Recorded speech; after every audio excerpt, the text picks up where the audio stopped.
And so what I thought I would do is let you know that this is going to be about a 30-minute webinar.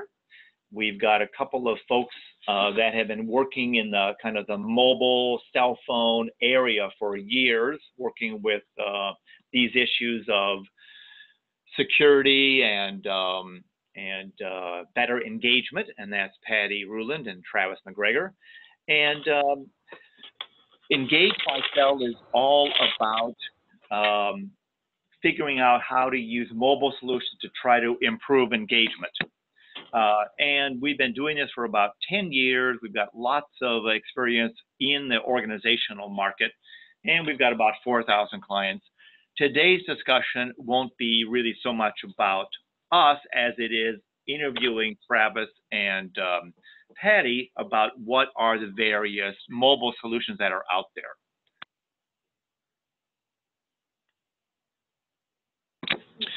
Okay.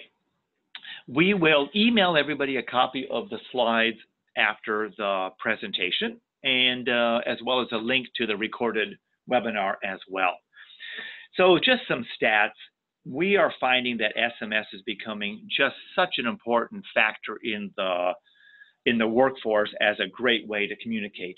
And if you're not using texting in a big way, you really need to do it. And that's not just for security and better engagement. It's just about any way that you're communicating with your team members or your public. SMS, when it hits your phone, there's a 98% open rate, while email has just a terrible, terrible open rate. So we're finding that SMS in general is just a fabulous way to improve your communication. So let's talk about the title of our webinar was walkie-talkies, and are they going to be extinct one of these days? Let's just go through pros and cons of walkie-talkies and then mobile.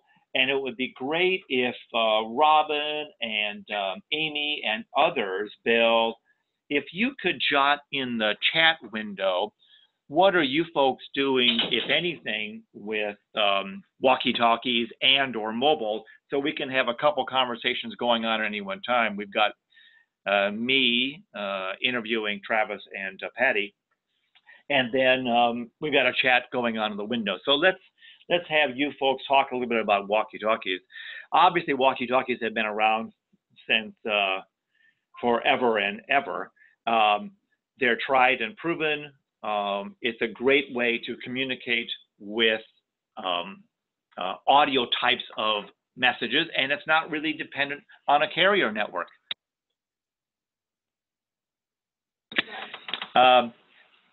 And the cons are, as you see here. Okay.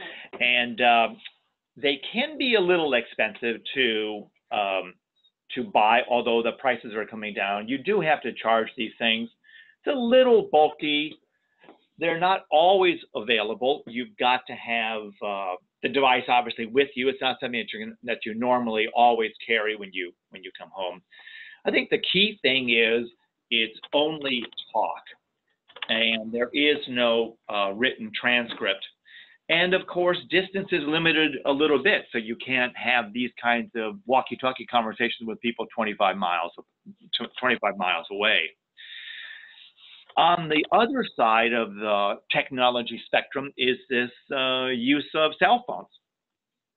So texting one-to-one, me sending a text to Robin or Bill or other folks, Emily, or sending a push text either to my staff, to a certain group of people, to the public. That is something that if your phone is turned on and with you, which it is most of the time, you're going to get that because your phone's going to vibrate and you can't really access any other content unless you've seen that.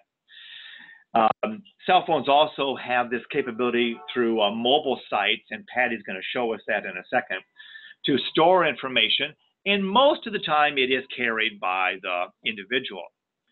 Some of the cons with phones is that some employees may not want to use their own phones for work.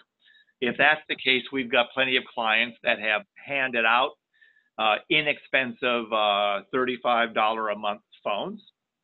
It is carrier dependent, so if we have issues with carrier networks coming down, of course that's not going to suffice. And of course, it's never going to replace this solution for broadcasting of audio messages like a walkie-talkie could do. So the conclusion that Travis and Patty and I in research have come to is, I don't think that walkie-talkies are yet going to be replaced by mobile phones, but there are many, many examples of where using mobile to communicate with an audience is far superior to a walkie-talkie. Patty, if you're on the phone, why don't you talk a little bit about the two screens we've got here? Yeah, can you all hear me? Yep, perfectly. Yep. Great. So the platform functions in two ways. First, it's a text messaging platform, so you're able to push out updates, alerts, important nuggets of information. And the second is a mobile web where you can provide resources and content to users in the security department or any other department, policies, procedures, like I said, a repository of information, do's, don'ts, and so forth. So it's really a dual platform that basically is meant to be a full 360 solution. Yeah, that's right. And of course, Patty, because this is coming on somebody's phone or tablet, they're going to have it with them all the time. And there can be a lot more content, as we'll show in just a little bit, on the mobile website, other than just a radio walkie-talkie kind of audio information. Exactly. Patty, explain what we should do to opt in for this test. And everybody should take off their phones and do this. So walk us through what we do here, Patty. Yeah, so go ahead on your cell phones and create a new text message. The number you're going to send it to is right there on the screen, 56512. And then in the message portion, type in the word emergency and then press send. And it would be great if somebody in the chat window will mention and type out what you get back. And Amy, your point about using texting for emergencies, I want to talk about that in just a second. So what do people get back when they text in? All right. Emily and M. Nichols, great Antoine. Okay, excellent, everybody. So, Patty, what did we all just do to explain what just happened here? Basically, what you did was you opted in to receive emergency alerts. These can be weather-related, specific issues, maintenance issues, shelter in place, emergencies, and so forth. So now that you've opted in, you've been added to a list. When a specific incident occurs, you'll be sent a text message with a notification. And we've got a point on the chat window about one lady, I think Amy, said that they use it for emergencies only if employees opt in. And I think that had been the trend up till maybe a year or so ago. And Patty, we had a webinar last week with the manufacturing company and the head of HR, and she took a different approach. Maybe you could explain what she did about these lists and her approach, where she just uploaded all of the company phone numbers. Correct. So she uploaded a overall list of anybody who had a cell phone and simple Excel format of a spreadsheet, just uploaded it right to the system, and then she was able to push out as needed. So they didn't even have to do an opt-in. Some folks choose to have their people do an opt-in, some choose just to upload a list. Again, most people don't mind using their own phone if it's something that's going to help them. obviously an emergency alert is something that would be useful, so they wouldn't mind getting a text on their personal phone. Yeah, and of course the person can opt out as well. Travis, maybe you could talk about Yeah, we have that works. sure. Yeah. Many times when someone doesn't want to receive messages further, they just respond stop or end, and they're not taken out of the database, but they're flagged. And unless they opt back in again, they're not sent any further messages. So we do have that capability that's automated. Yeah. Let's dive into some examples of how mobile can be used, and really the different kinds of audiences. There's 4 here, but there's probably quite a few. I would guess Bill's audience and Emily's and Robin's audiences are all very different. But when we see our clients using mobile, typically it's for the group of people that are the folks that have got to respond right away. It's my security guards, it's my emergency response team, and then also it can be different groups of people within your organization: senior management, senior leaders, maintenance folks, facility folks, and of course the third bullet here is other officials inside your government. So it could be in the city of San Francisco, theoretically, it could be 20 different departments need to be notified in emergency response. And of course, the public can opt in if you're in a situation in a school, and maybe there is a community surrounding you, and the public would like to opt in. That might be one different group. Patty, talk a little bit about, in your history, are people typically into just one list, or they can enroll in all kinds of different lists? No, they can enroll in multiple lists for different purposes.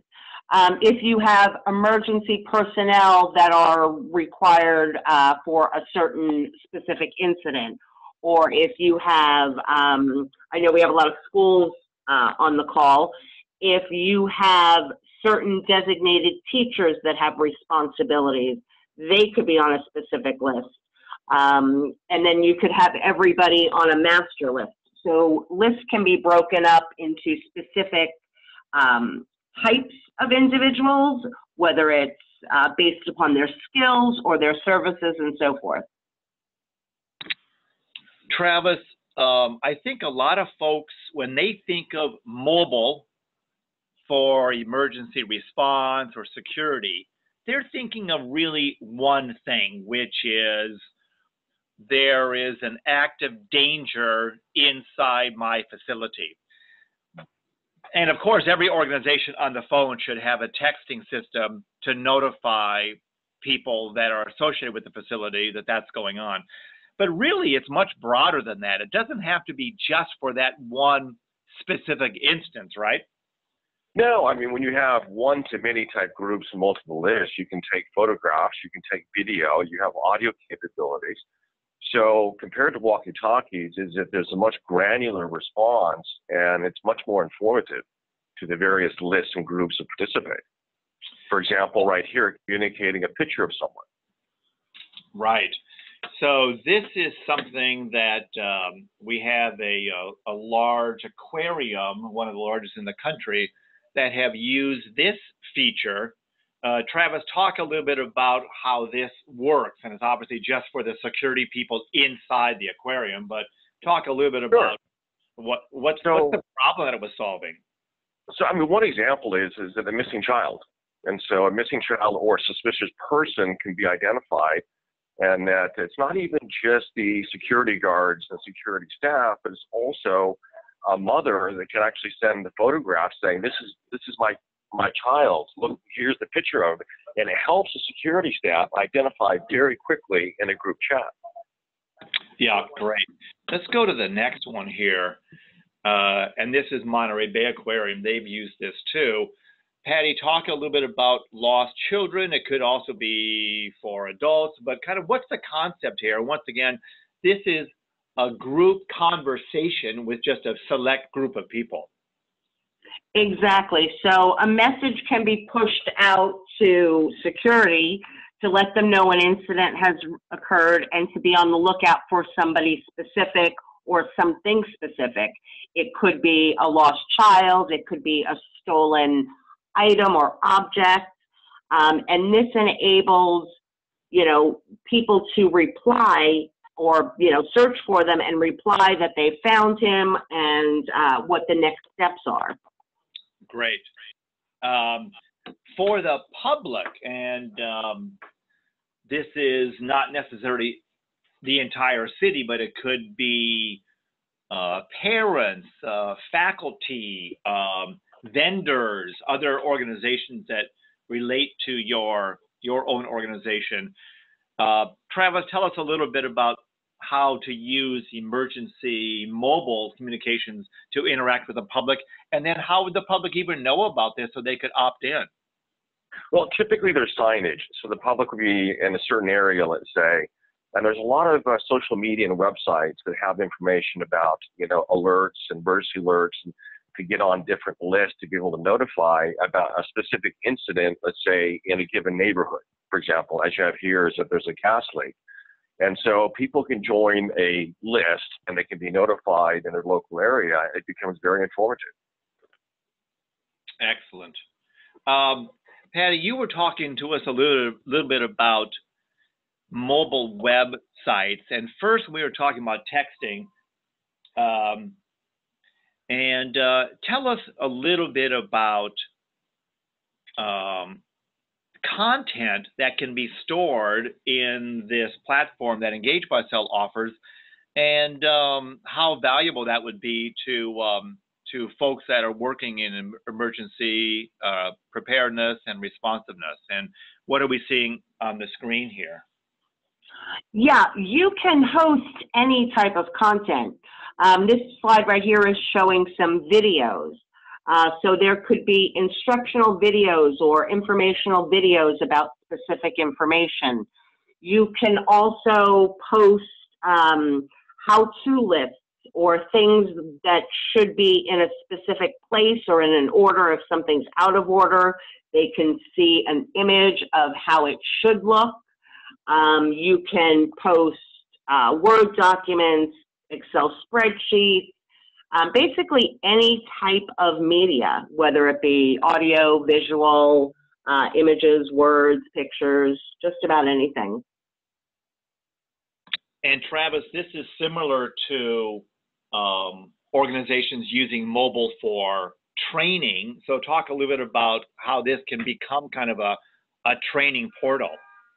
Yes, we have several clients, or actually more than several clients, that use it for safety training. And so just one example of how mobile is becoming very effective in the training world is that typically there was in classroom, maybe 60, 90 minutes, or there was a website people would go to. But over the years with thousands of clients, we've learned that small 5-minute segments is a real nice reinforcement. And you can take maybe 1 or 2 text messages a week, watch a video, take a quiz, and maybe fill out a survey. And this has been much more responsive and effective for the people who engage in these type of programming or training programs. Yeah, and quite a few organizations want to keep their team sharp. So once again, don't just think of mobile as a text message, one-way push system. I think that's a fabulous thing that everybody should have, but it can be more than just this one-way push. It can be a very interactive service. Travis, what are all the various ways to use it for compliance and gathering of feedback on these smartphones? Well, as Patty mentioned, is a mobile web access and the content. We can load up almost any content that we want from educational perspective, watch videos and so on. But from the engagement piece, we have surveys and forums where we can collect information. We've got general comment boards so that people can share whatever they like as part of a process. And as it says here, is that there's many forms of quizzes to test people's knowledge and also polls. So we can get a pulse on what the feeling is of the training and people participating. Yeah, great. Let's go back to texting for a second. What have you seen in terms of how much more effective a text is than a phone call, an email, any other form, and maybe describe what we're seeing here on the left side with this dashboard and then the text. So basically, how this works. Sure. This is a cloud platform, and it has many different capabilities to be able to create lists and manage and schedule text messages, and also MMS, so a multimedia message service, so that you can expand and provide more than 160 characters, which is the limit of SMS. And again, as it states clearly, which is industry knowledge, is that the open read rate is 98%.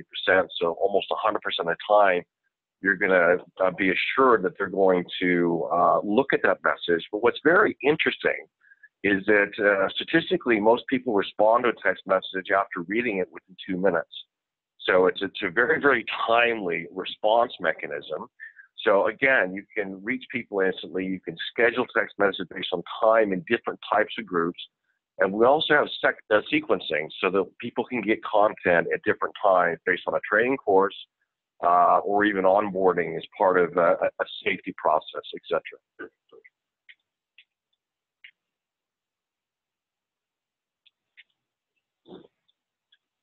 I've lost audio.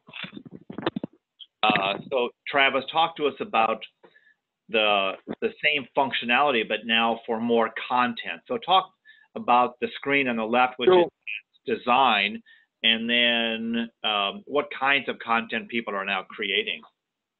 So as background, the company, we developed native apps for iOS and Android. And we felt that with our customers, not just felt, but the feedback really was is that the participation rate wasn't there. So to get high participation rate, it's pushing out a text message or MMS, including a short URL, and then having access to this content. And what you're seeing on the left side is the mobile website builder or mobile web app builder that does not require IT at all or no engineer that knows HTML coding whatsoever. Within hours training by our client services, you'll be fully up and running, and you'll be able to look at and create elegant sites like this with key icons and buttons to take you to different content and also engagement. We also have social media engagement. That's something that makes sense for your organization. And as it says here, no apps to download. And there's a hesitation because there's so many apps out there that people don't want to take up any more storage. They might not bother to download the app. And it is something that is also we're password protecting it. So if you have sensitive data, you can actually password protect it. And a lot of companies use single sign-on. So if you have an authentication platform already installed, you don't need to duplicate credentials. It's just one credential, and it's shared by both platforms by a server API.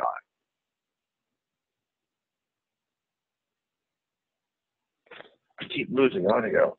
Yep.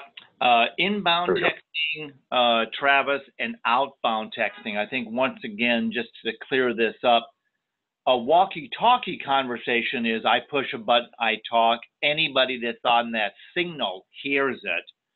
Mm-hmm. With inbound texting and outbound texting, sometimes people get confused. So let's talk about how inbound texting can be used, and then how our folks on the call today can use outbound texting for the security. So inbound texting can be as simple as you have a signage at a school. It says for emergency and weather alerts, text in a keyword to a short code. And like you did before in this presentation, is that you receive information and automatically your mobile number is captured on a specific list. So, and again, as Patty said, you can upload mobile telephone numbers as well to push out text messages. But what's very interesting about our platform is that we have primary and secondary keywords so that you can actually do if-then statements. And so if it's not what do you want for a question, do you want weather reports only? Yes, reply yes or no. And the system could automatically put you into different categories and sign you up based on what interest you have in alerts. And then on the outbound side is that you can schedule messages and you can select a specific list, and then you can push that out. You can push it out on a single time basis, Or you can schedule multiple messages to go out at different times. Maybe as an admin, you want messages about school news and other type events and so on. And so you schedule it out for a month's time of multiple messages. And also what's very interesting is we have a two-way mechanism, which is text chat.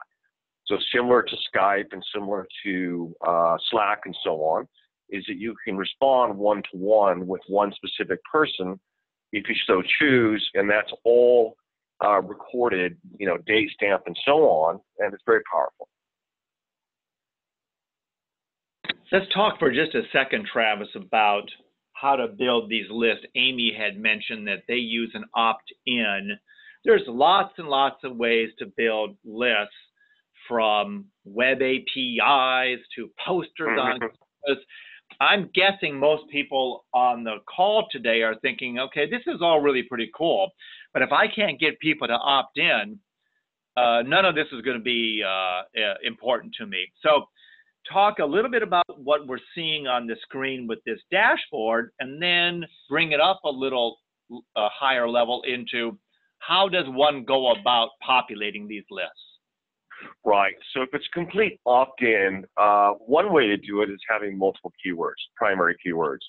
So automatically it could be weather, or it could be security or emergency, or my kid's not going to be in school. All these different primary keywords with different SMS accounts or text messaging accounts. So everyone's adding to a different list. This way you can automatically capture the mobile telephone number, and then you can choose that list to schedule text messages at whatever frequency you want, by list and by category.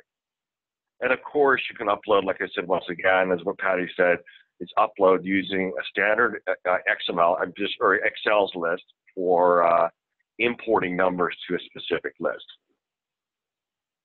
That's great. Thanks, Travis. Patty, I think you've been doing some fancy footwork on the back end and might have sent out some.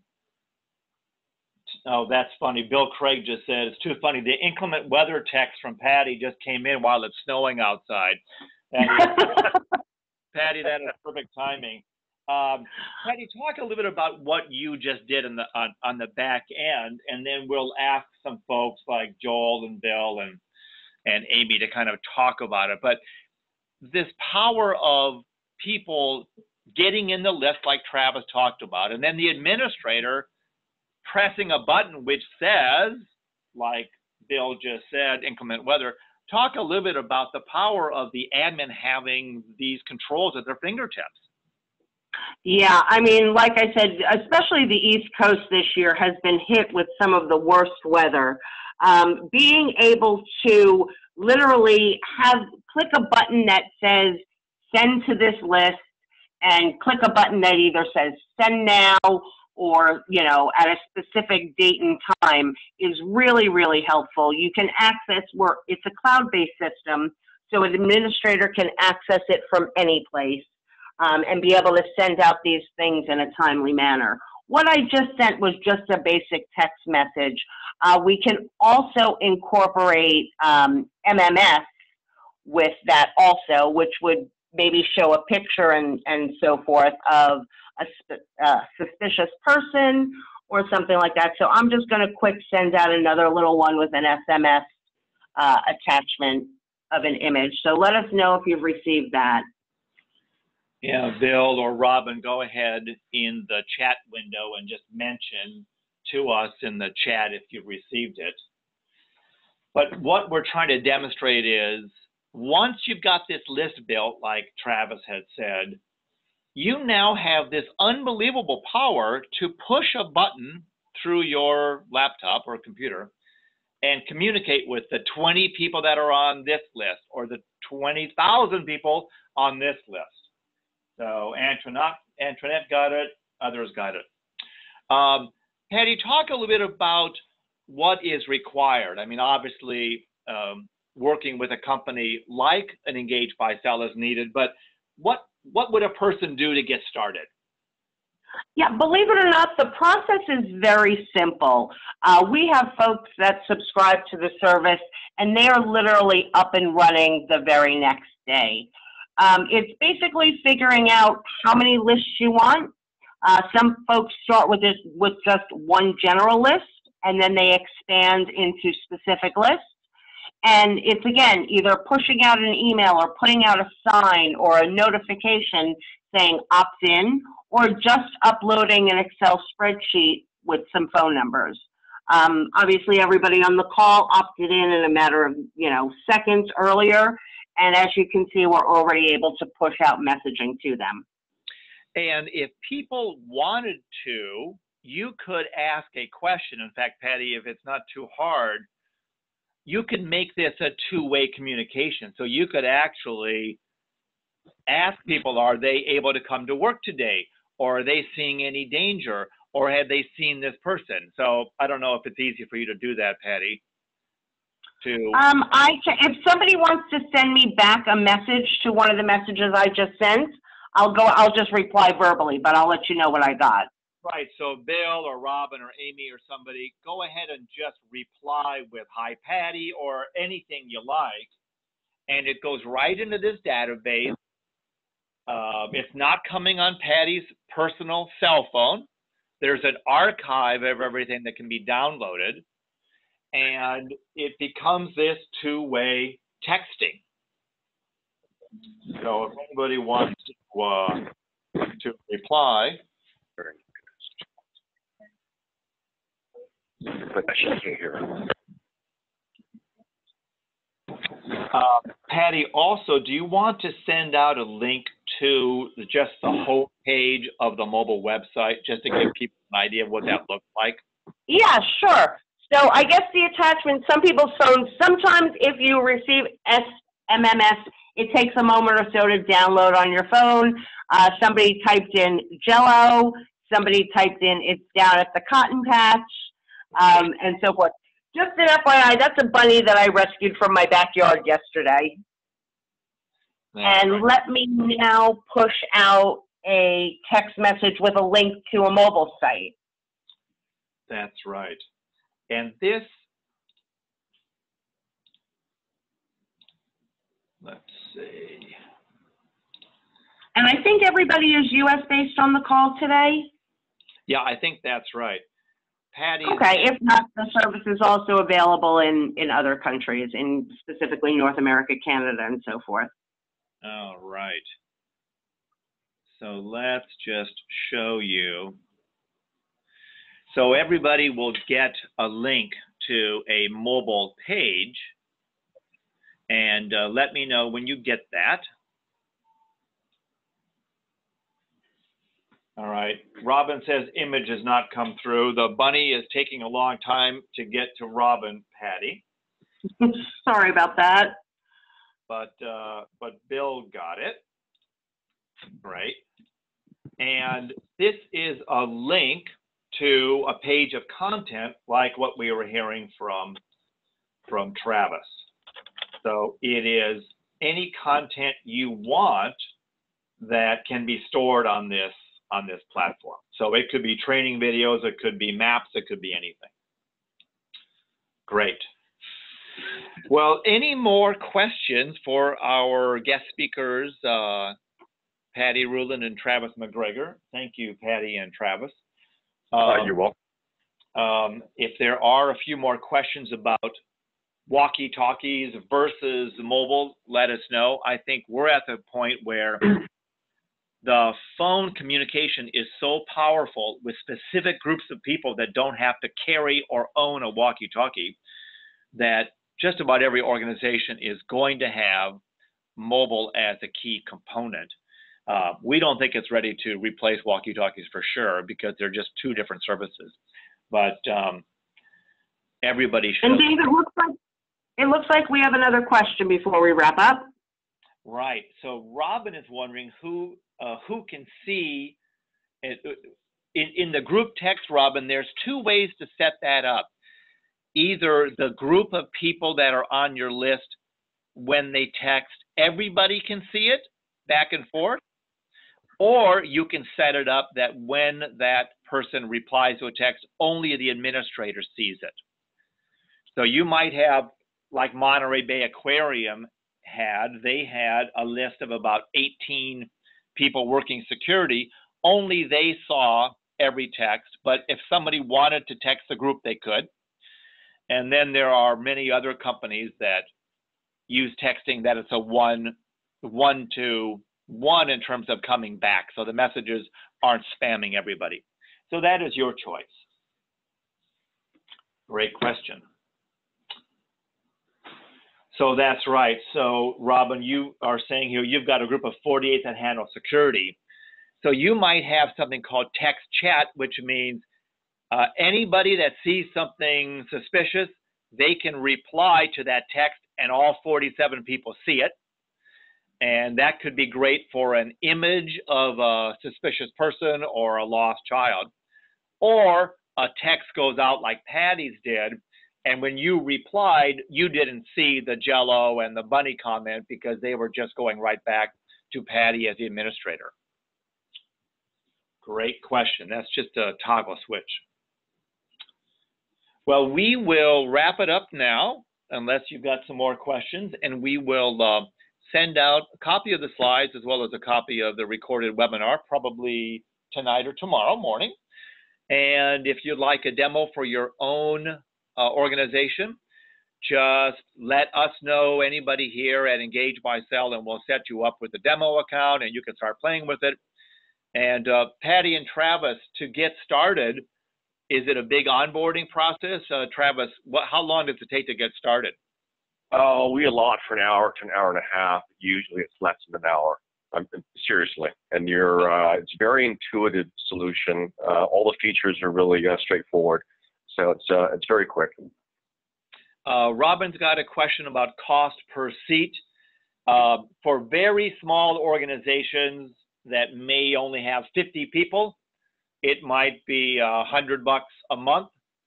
For huge organizations that have 10,000 people, it could range up to $500 a month. But the average client probably pays $100, $200 a month for this service. It's pretty typical. Great.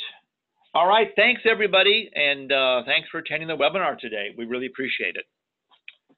All right, take care, everyone. All right. Thanks, everyone. Bye.